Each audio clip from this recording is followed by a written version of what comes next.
you may also like. A show about the things you may also like. Things like... David, what level of soccer did you play up to? Well, I played recreational as a kid and into preteen, little after teen, and then I played some adult league as well, what they call men's league or Sunday league. So when and why did you want to become a soccer official? Well, I've always been a glutton for punishment.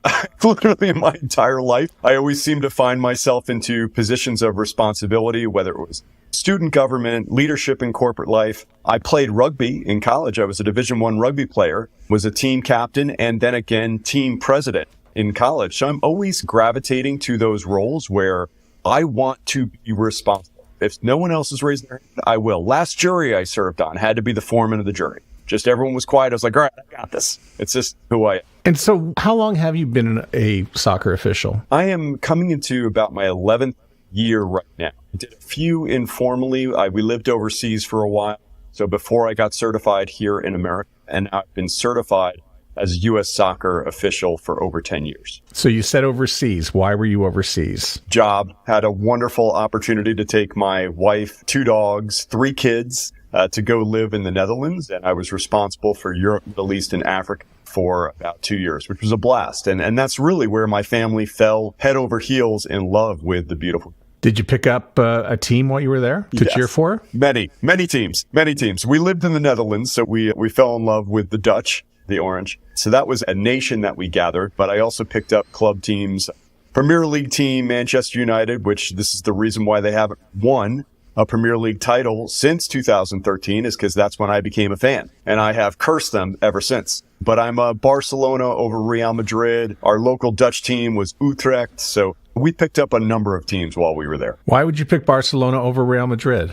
Huge Messi fan. Messi fan. Just massive. Just as if you do not enjoy that man, I don't get you. I'm not sure if we can be friends. I have a theory that why do you like this particular football team? It doesn't matter if it's whatever sport, but it's generally like the first game you go to. And the first game I went to was a Barcelona match in 2018. It was La Liga and Messi got 3 goals. So it's going to be really tough not to cheer for Barcelona going forward. Yeah, and that's actually how I became a Manchester United fan. One of the guys who worked for me was a Man U fan, took me to Old Trafford. I went there, I was like, okay, this is going to be my team. And then it was all downhill from there. Then you come back to the United States and you pick up some soccer. Maybe you're playing in the Sunday league, but you're going to officiate soccer now. Yeah, that occurred because my son wanted to officiate. So my son also is an old soul, and he was definitely mature for his years and still is very mature for his years. But when we came back from the Netherlands, he was 10 years old. And at that time in 2013, 2014, you could become a referee, a certified ref in this country at 10 years old, which to me is absolutely mind-boggling now that I think about it. And I look at 10-year-olds and think about, well, how can they actually be out of pitch, refereeing matches? But he wanted to do it. And I played rugby in college, but I also became a certified rugby referee as well. And so it's like, it just fits. And so, okay, I'm taking him to games and he wants to start earning money. Well, I'm going to go too, and I'll ref alongside him. And so we crewed together for about 8.5 years straight. And it was wonderful. Absolutely fantastic. But that's how I got started. It was really because he wanted to get started. And if I'm going to bring him there, I'll do it too. So I've got the same story in my house where I have a son who at the age of 11 decided he wanted to become a baseball umpire. Wow. And I think at about 11 or 12, he did. And he still does it to this day. And now he's in his 20s and he's doing nationals and provincials and that sort of thing. But yeah, it's not shocking to find 11, 12-year-olds start to officiate at whether it's going to be soccer, hockey. I think I started at about 14 doing hockey games, and baseball, it was 11 years old for him. So I totally get it. And I can totally see why you jumped in, started to do it. And so in those early years when you're doing it, what are you seeing in that opened your eyes a little bit? I think what really blows me away is just generally how people lose perspective at sporting events. And that's why we love it, right? Because it's a release. It's emotional connection that you have, unlike anything else that we have in our normal daily life. And that's wonderful. And that's why we love sport. It takes us away and we're elated and have all these wonderful feelings. Unfortunately, at youth sporting events, sometimes, I hate to say sometimes, it's actually quite common these days, a lot of that energy gets directed towards the referee in a negative way, where the referee is a villain and they are the ones who are somehow causing my daughter or son's team to lose. And there wind up being a lot of vitriol sent their way that they're actually considered a villain.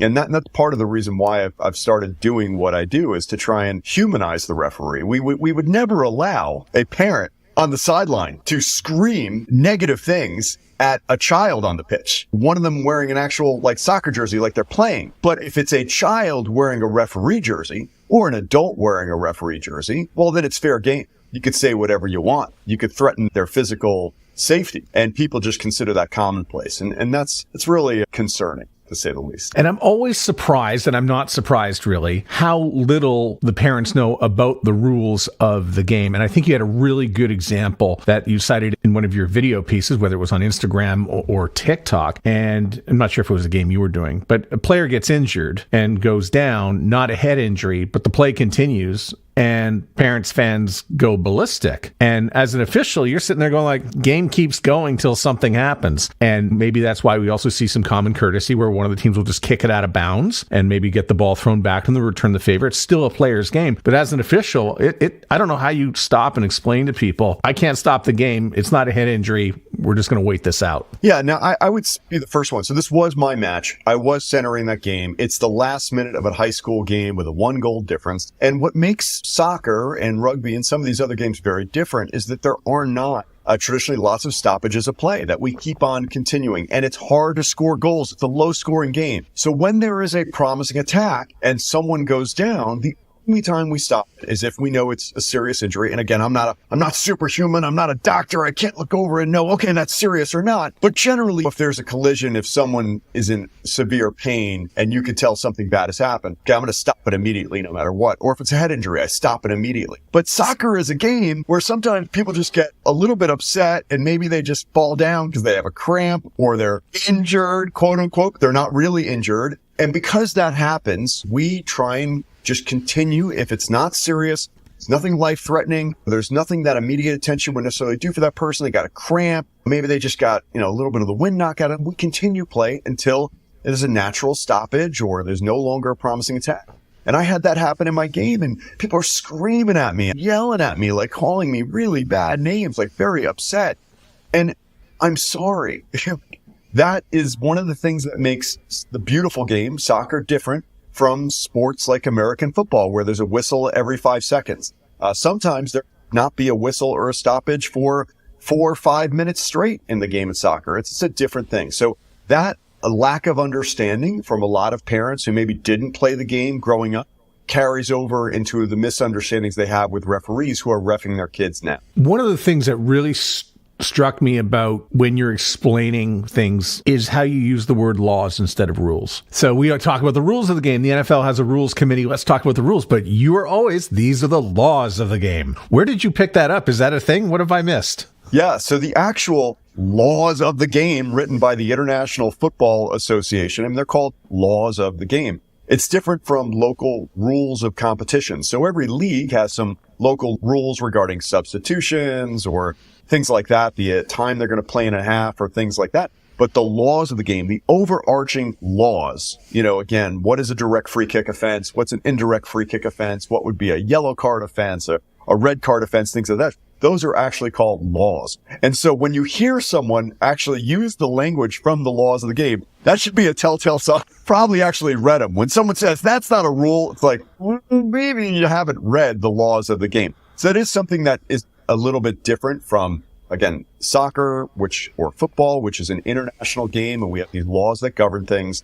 And here in America, that we have rule books. So it's just a slight little vernacular difference, but they are different things, and they have different meanings to someone who officiates soccer. So I've been playing this game in high school, and then I played it again in my mid-20s, right through, I think, until I was 37, ruined my knee playing soccer, had the rebuild, and then COVID hit, and I picked it up again. So there I was at the age of 50, back out on the field. I don't know the difference between an indirect free kick and a direct free kick, at least when one is issued. Isn't that crazy? I just didn't know. If somebody said indirect, I'd set it up that way. If it was direct, we'd set it up that way. But you had to tell me on your channel channel that an indirect free kick comes from a non-contact penalty and a direct kick is a contact penalty. Did I get it right? Yes. The only word I'm going to change is instead of penalty, let's call it a foul, because as a penalty kick would be a kick from 12 yards out in the center of the goal with no one else there. So let's just straighten that out. But yes, if it's a non-contact foul, so I raise my foot up and almost kick someone in the face, but I don't kick them in the face. That would be playing in a dangerous manner. An indirect free kick. Another example, if I kick the ball back to the goalkeeper with my foot, okay? They can't use their hands to do that inside or anywhere, but definitely inside the penalty area. Otherwise, it would be an indirect free kick offense. So those are examples of indirect free kick offense. Now, if I slid and I took you out and I did not make fair challenge of the ball, well, there's contact there. So that would be a direct free kick offense. That would be really the main differences there. Because I have seen an official do this, and I really liked when he did it. When the ball was played back to the goalkeeper, the referee would say, you can use hands, you can use hands, you can. Is that common? Do some officials do it, some do not? Are you encouraged to do that? I think that's a wonderful example of a referee using their voice to communicate what is going on the pitch. And I just want to say, there are a number of reasons why parents and coaches and players yell at a soccer match, either at officials or because they're looking for calls. But I would tell you the number one reason that I find that people raise their voices and say, that's a foul or that's not a foul, is because there's a vacuum of information. And I think one of the things that a referee can do, especially at a grassroots event, is communicate. And in that scenario, again, sometimes it can be hard to know. No one's read the letter of the law. Like I've read the letter of the law that a deliberate pass back to a goalkeeper could only be with the ankle or the foot. That's in the laws of the game.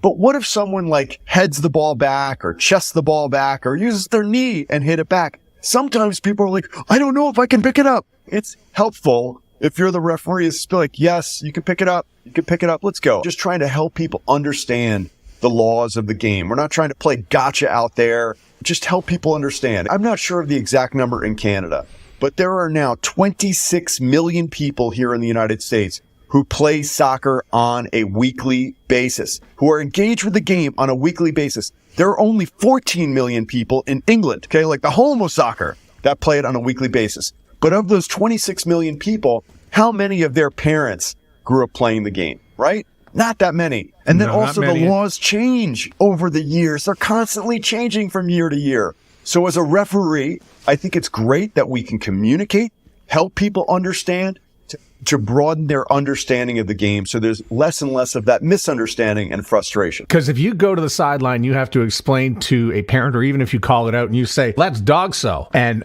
I'm telling you, I didn't even know what that was until a couple of years ago. I knew it in principle, and I think it feels relatively new, like within the last 20 years that we started to talk about what this is. So what is dog so, and how does it change how you apply reds and yellows? I love this. This is actually a phenomenal question. Seriously. Dog so? Like, what is dog so? It's crazy. Well, it's an acronym. It stands for denial of an obvious goal scoring opportunity. Sometimes you'll have people yell out when there's been a tackle, the last defender takes down the attacker, and everyone's going to be like, last man, last man, last man. You hear that. They know it's a bad thing. They don't know exactly why or what it is.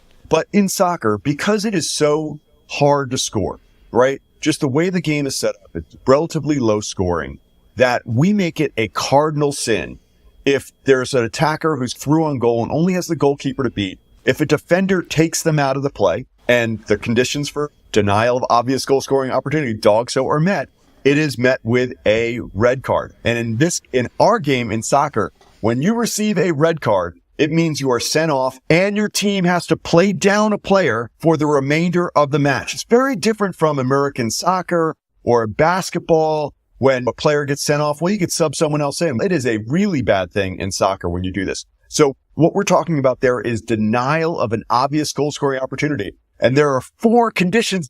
Yes, that there's no other defenders between the foul and the goal. Yes, that the ball is going towards goal. It's not going to like the corner. So we got general direction of play, likelihood of control. So again, it looks like they're going to be able to control the ball, right? And then the distance to the goal is not that great. Like you can't get sent off for dog so, in the other team's half of the field. So that's what makes up denial of obvious goal scoring opportunity. It's a really big deal.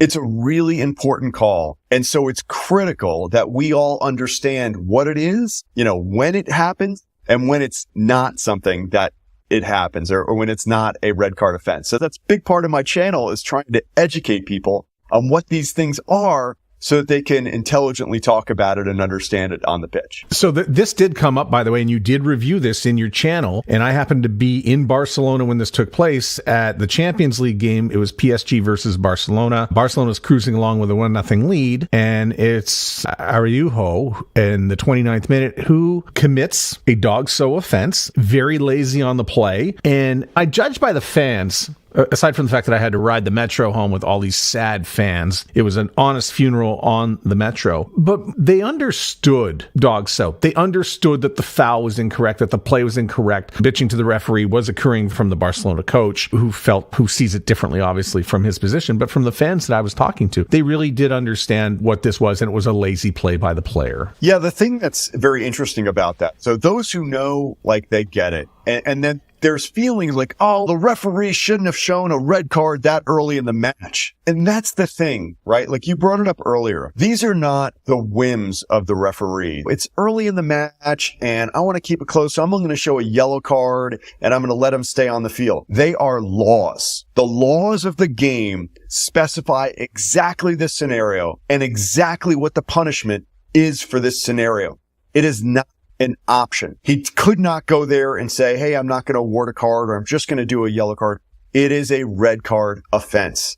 And that's part of what being a referee is, that we love the game so much that we study the laws of the game and that we have the integrity to uphold those laws even when it's difficult. I kid you not, Matt, I'm not joking. My high school yearbook quote is that it is better to stand alone for the right reasons than be together for the wrong. Yes, you're in Barcelona. Would it be nice to let that guy stay on the field and not award a red card? Of course. But because we have made this choice to be a referee and uphold the laws of the game, we have no choice but to show a red card. I think this was your game. I saw it on your channel, but you issued a red card 20 seconds into a game. Great example. Yes, it's awful. I hated it. Who wants to do that? Who wants to do that to a 14-year-old kid who literally drove 3 hours, probably with his family, to go to some rainy pitch someplace and play a match, only to be thrown out 20 seconds into the match, and the team has to play down a player for the rest of the match. And then they have to sit out the next match too, because that's what happens in soccer when you get a red card. Awful. But he did something that required me to show a red card. When you go all Bruce Lee flying through the air at a full sprint with your studs up and you land and you catch someone like high above that ankle with your full weight and force, the laws tell me that is a red card offense. I didn't tell him to do that.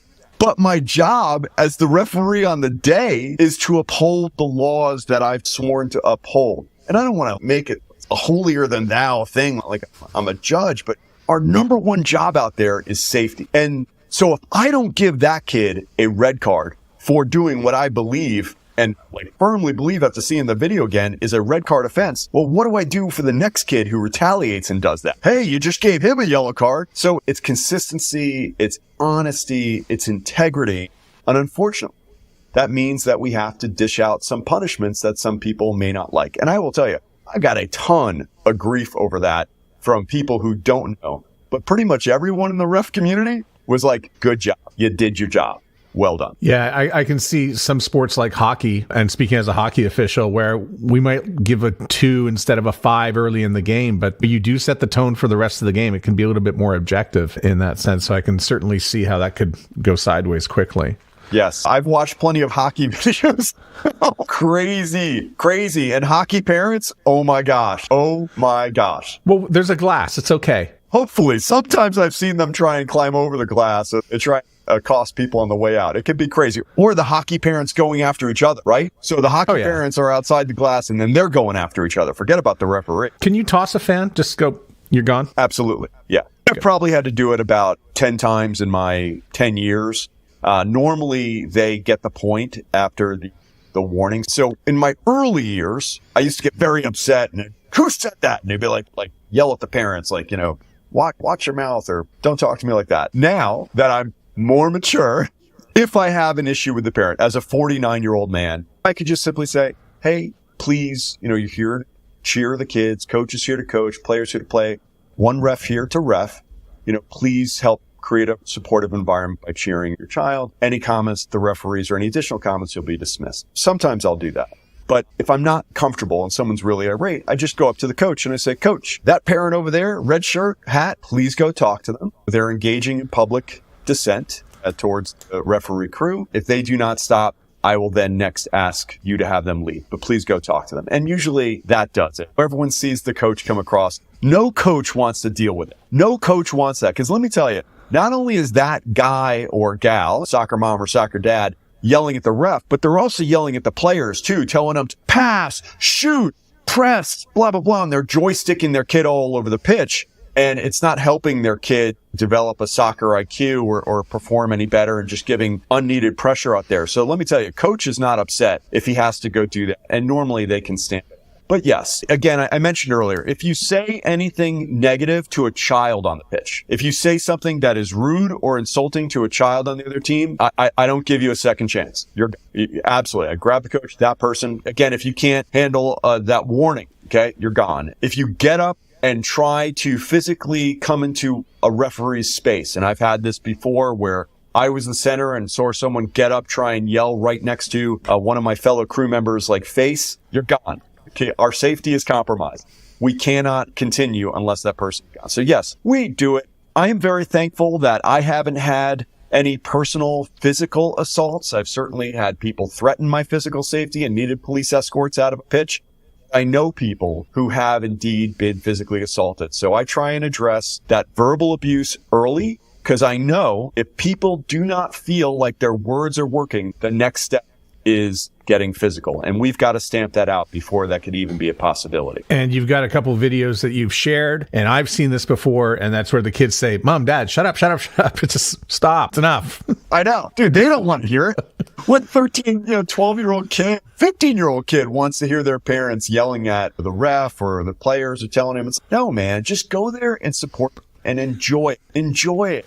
It should be fun. That's why we're doing it, right? Is to have a great time, to enjoy the act of competing. I got to tell you, Matt, I don't get to play anymore, right? My only playing is reffing, right? So I get to ref, I run around and I ref. But man, when I get a chance to put on some cleats and I get to run around and play, it is wonderful. It is the most wonderful thing. Whether I'm playing soccer or I'm playing pickleball or I'm playing anything, being outside and running around in the fresh air is the most wonderful thing. Can we just enjoy it? How far do you run? Have you ever tracked how far? Oh, absolutely. I track every match. Yeah, no, I have an app called the Ref6 Pro app, and I track everything, every sprint, all my heart rates, everything, my heat map on the pitch. I did a match this past Tuesday night, clocked over 6 miles in one. So it is very common for me to do over 20 miles on the pitch pretty much every weekend. 4 matches this weekend, and I guarantee I will be well over 20 miles. And again, I'm 49 years old. I'm a professional athlete. I can't commit to training every single day.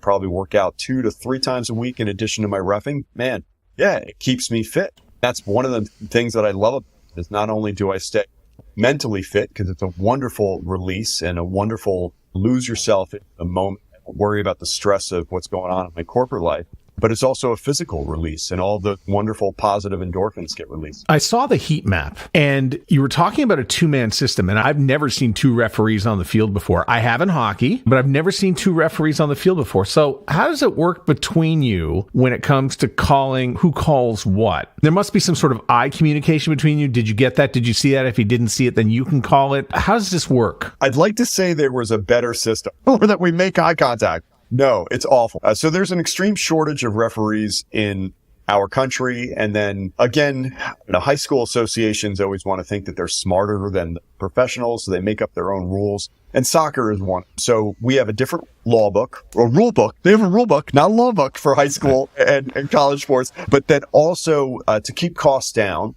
And because there's a shortage of referees, instead of a 3-person system where there's 1 center referee and 2 assistants on the sidelines, they have what's called a dual whistle system, where there's 2 refs kind of diagonally apart, and they both have a whistle and they can both make calls, and it's brutal. If you have a great partner and it's a relatively slow game, you can get by. But in a high intensity, very, very fast game, it's very, very difficult. And there will be times when I am 50, 60 yards away from a play and I'm blowing my whistle because my other fellow referee is 50, 60 yards away from the play. It's very difficult. You never feel like you're in the right position. I feel bad for the fans. I feel bad for the players. I feel bad for the coaches, but I'll have that happen on the pitch just by the nature of the system, because there is not a referee who's trying to keep up in the center of the pitch with the play. I'll have someone say, it's like, hey, you missed that one. And I'd be like, I'm sorry, coach. Maybe I did. All I can do is the best I can do.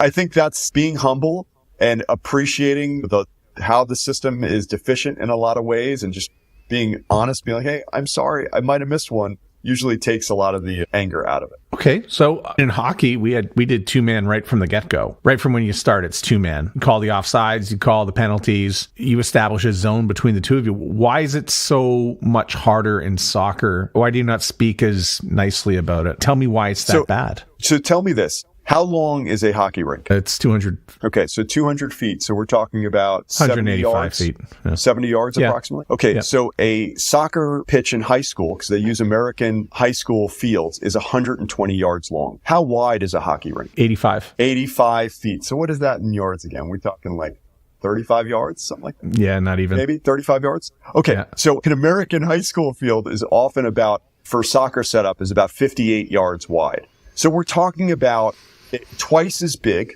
okay, of a field or a surface that you need to cover. We're on our feet. We're not on skates. So we're not traveling as fast, as easily as what you're talking about. Then you're putting two people to cover that same space at half the speed. So it is very, very difficult to do so. And again, on key match decisions for us, like an offside, like you can see, okay, there's a line on the field, on the rink, that tells you what's offside. It's right there. It never changes. In soccer, offside is the second to last opponent, if that makes sense. That person can be at the midfield line. They could be like all the way back by their penalty area, and you have to run and keep up with play. So we're talking about massive distances, a huge field, situations that are constantly changing depending on where the ball is, where the players are. So it can be very different. Okay, you sold me. I get it now. Absolutely. It's a thing, man. It's hard. Listen, we can get it done at lower level age groups. No big deal, man. I tell you, if it's a U12 recreational match, I think one referee, fine. But when we start moving up to these teenagers who are 16, 17, 18, when the prime fitness and outrageously fast, and we're dealing with exceptionally long distances where I literally have to do a 100-yard run from one side of the field to the other side of the field and try and keep up with these 16, 17, 18-year-old kids, it is tough. Tell me about some of the local rules that get inserted. Give me some examples of good ones versus bad ones. So you mentioned one the other day about college timing and the time stops. Yeah, help me. I think the clock is a great example. So, and again, I hate to keep saying American sports. Excuse me. Let's talk North American, because I think Canada plays baseball and basketball. There's the CFL and the NFL. Okay, so let's just talk North American sports. But there's finite amounts of time and clocks that start and stop all the time. In soccer or in rugby, these English sports, there's just not a clock. And it's much more subjective as to how much more time are we playing this match or something of that nature. So just managing the clock as a referee by yourself in the middle of the pitch who's trying to communicate with someone who might be up in like a booth someplace like 100 yards away, who's not paying attention to the game, it's really very difficult. And then in soccer, if a ball is kicked, and again, I'm a referee, I'm 50 yards away, and I'm not on the goal line. In high school and college, the buzzer blows, and that ball has not crossed the goal line. Okay, that goal shouldn't count. How the hell am I going to know that from 50 yards away, and I'm not standing on the goal line?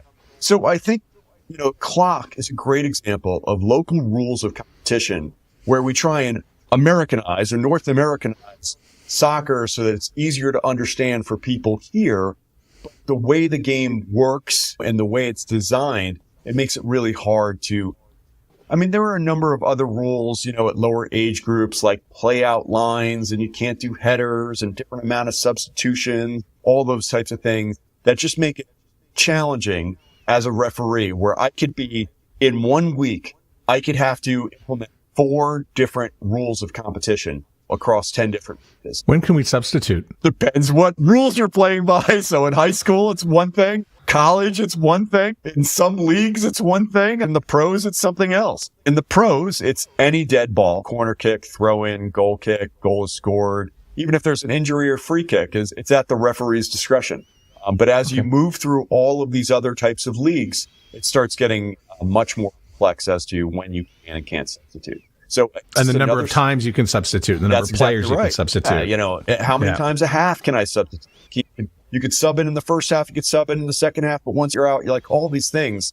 And it's different in every age group and in every single league that I referee. And this is just one more of those things that causes a disconnect between the referee, players, the coaches, and the fans, where everyone gets upset. I thought you could do this. I think you can do this. And it's another one of those things that causes pain and frustration. Have you heard some leagues are considering using a blue card where people can go and have a cool down period for 2 minutes, which is again grifted obviously from hockey? Well, hockey and rugby. And so it was going to be 10 minutes. Now they have actually shot this down. Now it's not that it won't come up again for 2024, 2025, but they were going to do it. And it was specifically for cynical fouls. It was specifically going to be for dissent.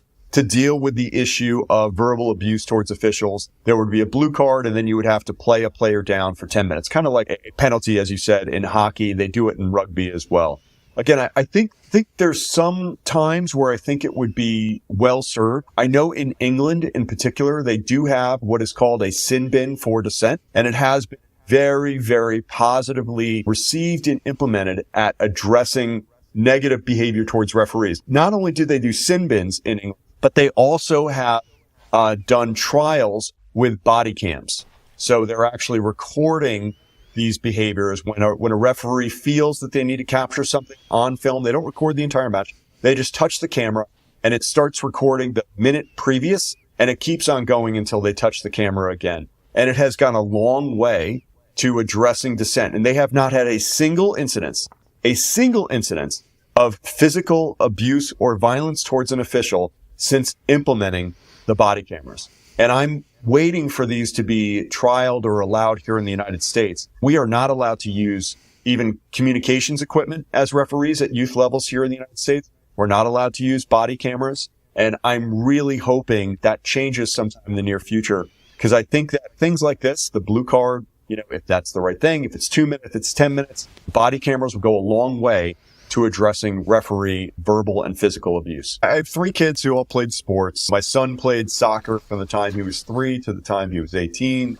High Academy. He was in the U.S. Development Academy at one time. I mean, I remember my son came to me and told me at 12, he told my wife and I, don't talk.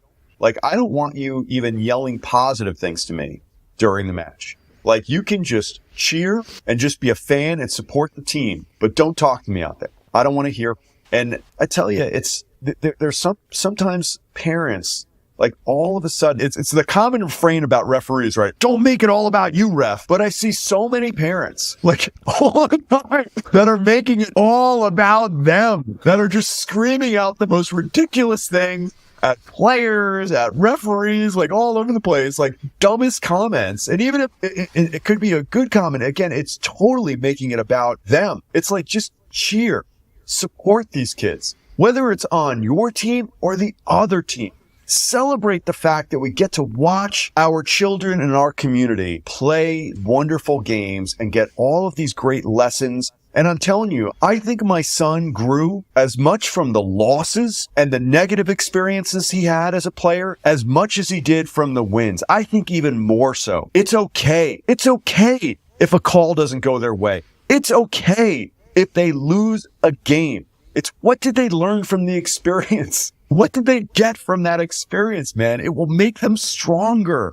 It's okay. It just drives me bananas. Give me your strategy when the game is going on to know how much injury time to tack on per half. This is a great question, and it's one of those things that I don't understand. There is actually language in the laws of the game that say anything that would be like beyond the normal of stoppages. So obviously the ball goes out for a throw in. If someone goes over and takes that throw in a reasonable amount of time, no big deal. I'm not adding more time on for that. But let's say there's a substitution and someone takes a really long time getting off the pitch, then I could add time on for that. If there's a goal, that's a real stoppage of play. So maybe I'll add 30 seconds on for a goal. So I go through all these things. If there's an injury, okay, I've got an injury, I have to bring a trainer and the coach onto the pitch. Okay, that would be something that I'd add time onto the end of the match. And so I'm doing a mental calculation while I'm out there. I also add time on my watch as well. And that's where I get to, okay, I'm going to add a minimum of 3 minutes on the end of the match. I had 2 goals. I had 1 injury. I didn't have any other real delays of the game.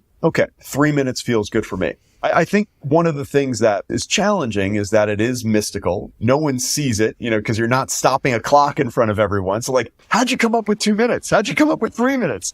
Seems all over the board, right? And that is a problem. They are trying to address that in the laws of the game. And I think this year, as we saw in World Cup in 2022, sometimes there were some 7s minutes. and 13s. Yeah, it there was were like 14 minutes at a time. That was crazy. I think they've gotten back to something a little bit more manageable where it's like 7, 9 minutes, depending on the match, whatnot. But yes, we try and add for anything that would be out of the ordinary stoppages. Not for every time the ball goes out or every time there's a throw-in or something like that. It's like anything that would be beyond the norm. I actually was fairly exhausted at minute 90, and I knew we were at 90, but I would just go ask the referee how much time you got, and they would always let me know. I've got 5, I've got 4, and then I'd come back another minute later, I go, that must be 5. It just feels like it just, but I guess the only thing, and I'm not sure if this is in practice, the only thing I would really like to see is that when you do hit 45 minutes of either half, that you say, I'm adding 5, I'm adding 4, I'm adding 3. Yes. And that is, again, if you're experienced, that's what you do. And so when I'm getting right at 45, I will yell out, coaches, adding 1, or adding 2. And I make sure everyone knows, my fellow referees, the parents all hear it. I'm not addressing the parents, but I'm saying it loud enough so all the parents and the players get it. Because that's one of your jobs as the referee. What's going on? Okay. Has there been a score or there's not a score? Is the ball inbounds or how much time is left is one of those basic courtesies that you can provide. I hear stories sometimes. Oh, I asked the ref how much time is left. They got angry at me. I'm like, what? I'm like, yes, if you're asking me the time every 30 seconds, I could understand. For gosh sakes, just, provide that information. And generally, that's all people are looking for is they just want to understand what's going on. You mentioned earlier, no communication headsets. What's that about? It's just a weird thing. I don't understand. I don't get it. From what I understand, the thinking was they don't want people at what they call grassroots, youth football, youth soccer levels using communication headsets because it can make people lazy. Because most people don't have communication headsets. The cheapest ones these days are $400 cheap. The really decent ones are $1,000 to $1,500. Really great ones are $4,000. So most people have those things for doing youth matches. So if people start using them more, they feel like they might not rely on the normal mechanics, the flag mechanics, the hand signals, the eye contact, the verbal communication, and just use the comms devices. So they're trying to encourage people to work on the basics before they start using these communications devices. But I have to tell you, as someone who works with new referees, man, would I love to be talking to them all throughout the match about what's going on there and what I saw and, hearing from them what they're seeing or what they might have seen in a play or something like that, or when there's an offside. I don't have to take my eyes off the play to look and see that they've got their flag up. There's so many benefits to using communication systems. Understand why they put the rule in place, but I think it's misguided because it can be a great training tool. And that, Matt, that is the number one thing that we need. We lose 80% of referees within the first 3 years. And yes, they say it's abuse from spectators and coaches and players and stuff like that. Man, I tell you, if we were able to use like communications devices and we could be talking to each other and they could be paired up with experienced referees and get good feedback while they're out there on the pitch, it would go so far to helping them feel confident and feel engaged and have fun out there. It's really fun to use those communication devices. I think we can keep people a lot longer. Do you have a favorite FIFA official or an official anywhere? Oh, this is a great question. There's a gentleman in the MLS, and there's a couple men and women in the MLS and NWSL that I just adore. Ismail Afaf, he was our top U.S. official right now. I think he repped in the quarterfinals of the World. There's a certain thing that they look for in the Professional Referees Association organization here in the U.S. And they look for referees that have a calm, confident presence and they are wonderful at de-escalating situations. And I just love watching Ismail's control. He just seems so calm, so composed. And again, people are throwing their bodies on the line. They're giving everything they have, doing everything they can to win a match, whatnot. He just looks like this sea of calm and this crazy hurricane of emotions. And I have so much respect for that. I try and emulate that when I'm on the pitch. Listen, I take it very seriously, and I'm working hard out there. I'm having fun out there, and I want to be approachable. I want people to feel like they can come to me if they've got a question or a concern. I want coaches to feel that they can communicate to me without having to yell it and for it to be negative. Because let me tell you, there is no communication in an argument. All someone's doing is trying to get their thinking across the other person. Listening. I need people to listen. We'll listen, but I also need them to listen as to why I made a decision, why I didn't make a decision, what my thought process was, because we need to be able to move forward as professionals together. So Ismail's my... I think back over the last 20, 30 years about some of the more popular officials. I think you can see them on Instagram as it scrolls by, because I'm watching yours, and as a result, I'm going to be fed a whole bunch of other things because that's just the way these algorithms work. But for those of you, Pierluigi Collina from Italy, it was a different era, the way he officiated games, but it was quite forceful. He would push back, and he had the look in his eyes. There was some charisma, but it was fairly even keel. But a little more in modern times, like Howard Webb, who did the 2010 World Cup final. I think it was his last match, and that was Spain versus the Netherlands. And unfortunately, he had to pull out cards. I think there was like 12 cards that he had to pull out throughout the course of the game. But again, somebody who's got a strong presence, communicates well, and is fairly even-keeled in the way the decisions get handed out. Yeah, Collina is such an interesting story, right? Because you're right. I mean, he was a brand of referee. Firebrand, a word to use. He was not afraid to be confrontational and not afraid to be demonstrative and not afraid to get in someone's face when he felt like they were coming at him. He was, for your listeners who don't know, I think he's probably 6'1", 6'2", bald, very individual. I mean, if he wanted to be a villain in movies or sci-fi, he would have no problem getting roles. And he was top referee of his time and known for that kind of confrontation and flair. I think the way the world has moved, though, is they're recognizing when you do that in professional settings and people are watching this on television, that all of a sudden now I think I can do that at the grassroots level. So now I'm going to start getting into referees' faces, and I'm going to start yelling at them and chest bumping them because I've now seen this on TV. That's okay. And it leads to referees leaving the games. You're kidding me? I'm getting paid essentially $20 an hour. I've taken my entire week to be here. I literally have to worry about my physical safety and if I'm going to get home to my family. Kidding me? And so I think they've seen it doesn't help anyone to do.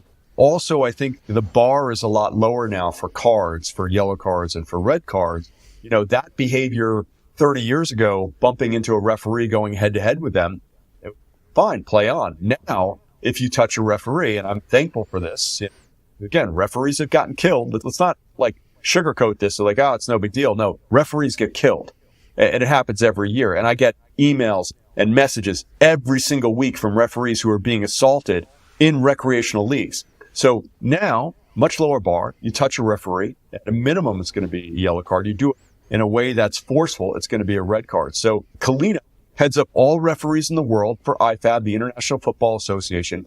And he also speaks about the need to be calm, to de-escalate, to be professional. So worked for him, Italy 40 years ago, certainly would not work. Tell me about how you got started educating us about the game and interpreting it. Did it start on Instagram? Did it start on TikTok? Did it start with a podcast? How did you start this? So Refs Need Love Too started as a joke. All of the things I wish I could say back to people on the pitch that I can't. When people are yelling, "Ref, you missed that goal," and I'm like, dude, how did you miss that goal? Seriously. It was easier to score than to miss. Obviously, I can't say things like that. So it started as like referee comebacks on TikToks. My kids were on TikTok. Actually, the first video was a funny video of my wife putting my uniform on. She was in a movie. She needed like some generic costume, and I took a video of her, put it on TikTok. And then literally, out of nowhere, got 1,000 views, 50,000 views, 100 views, and it went viral. And so I was like, oh, this is cool. I'm going to do other funny stuff. And so I did these funny videos of things I could never say on the pitch. No one's ever going to see this stuff, whatever. They started doing okay. I'd say about 2 to 3 weeks in, I started getting these comments from young referees who were like, hey, I've just been racially abused and I don't know who to talk. I don't know what to do. Or I just had a coach scream at me and follow me to the parking. I don't know what to do. I don't know who to talk. Because being a referee is a lonely existence. You are an individual contractor. For these young kids, their friends probably don't referee either. Their families have never refereed. You go and you work together with other referees and you go home and you have no one to talk to. It's not like you have a boss that you can sit down with HR and talk about it. No, you sign up on some list. They send out assignments. You get assigned, you go and you leave. And so these teenagers and these adults were starting to reach out to me. It's like, hey, here's a referee that's approachable that I could ask questions to. And I would start doing like these live, I'd go TikTok live or something like that. And I would just be there and I would be a sounding board for them to ask questions, for them to get feedback, for them to talk about what do I do if this happens again? Okay, well, here are the words to say. Here's who you need to go talk to about it. This is what you need to put in the report. And so it very quick, and I'm talking like within a month, went from being, okay, this isn't a joke anymore. I need to help people understand that these are real people, that these are humans that have emotions, that are being traumatized and being physically abused. That's not okay. And hey, referees, these voiceless people who have never had a voice, right? Like you're just supposed to be strong and silent. You don't complain. You don't talk to the media. You don't have social media. Listen, I'm not going pro. I know this. If I was going to go pro, I would have had to start 30 years ago. Not happen. Okay. I honestly don't think I'm good enough like athlete to be a professional like these people. They're amazing. Because of that, gives me a freedom to have a platform and to communicate, to tell people what's going on in our world and our mind, and to show that we are mothers and fathers and sisters and brothers and uncles and aunts, that we are people, we live in your community, and we deserve respect, and we deserve to be treated right, and to not be threatened like what happens every single week out there. So just to summarize, it started as something funny, but it got real very quick. And I get messages every single day. I'm talking Nepal, Zimbabwe, Guam, you name a country. I got people reaching out to me telling me, thank you. Thank you for giving a voice to the voiceless and talking about what we go through and what we deal with and helping people understand the role of the referee, because there just is not a support network otherwise out there. And now I've got 184,000 followers. My videos viewed hundreds of times, literally 15 million engagements or likes on there. Crazy. And I do laws of the game analysis, but I do it in 60 to 90 video clips that are designed to be fun and interesting, orbited at the same time. So I want to ask you, you succeeded at TikTok. Was the next thing to put it into Instagram next? Yeah, so TikTok was where I started and really built a huge audience. But then as soon as the American government was like, hey, I think we're going to be shutting down TikTok, I was like, I better diversify. So about 8 months ago, I really started building the Instagram audience. It's been wonderful. Instagram, again, when you post to Instagram, it also posts on Facebook. Facebook, there's I'd say, a more mature demographic. TikTok generally trends younger, although 50% of Americans on TikTok are 30 years old and old. So 50% 30 and under. A lot of people think it's a young tool. Plenty of people sharing, baking recipes on there, and there's plenty of people doing gardening stuff. These are things that I'm into, so I know about that stuff. But Instagram, you can connect with a multi-generational audience and also go onto Facebook, which is generally more mature as well. Although all of a sudden, now my high school daughter and her friends are on Facebook. It's coming back around, which is funny. But yes, I've started a little bit in YouTube.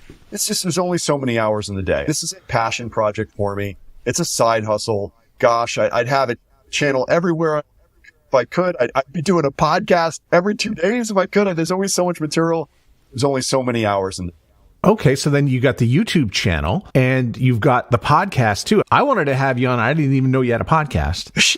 And there you are. The podcast has been huge now because it gives me an opportunity to talk in long form 60 to 90 seconds is so funny. I know you're in production and do radio. To be concise is so much harder than being verbose. To plan a 60-second video on very complex laws of the game and spend about an hour editing clips together, and then I got to do 10 takes to be able to get one 60-second clip. And the podcast is so before I'm ready to shoot. I don't script it word for word, errors, and it's just so cool, man. I think this has grown so popular. It has blown me away. And I'm so thankful for all the people who enable me to do this, to the audience who appreciates what I'm doing. It has added so much to my life, so much to my family's life. I really do feel little by little, it's like that pebble dropped in a pond whose ripples land on a shore thousands of miles away. It's every time I could take a parent and I could turn them from being a yeller to all of a sudden being a referee whisperer on the sideline. That they used to yell with everyone else, and now they're like, guys, that person was not offside until they got involved in play.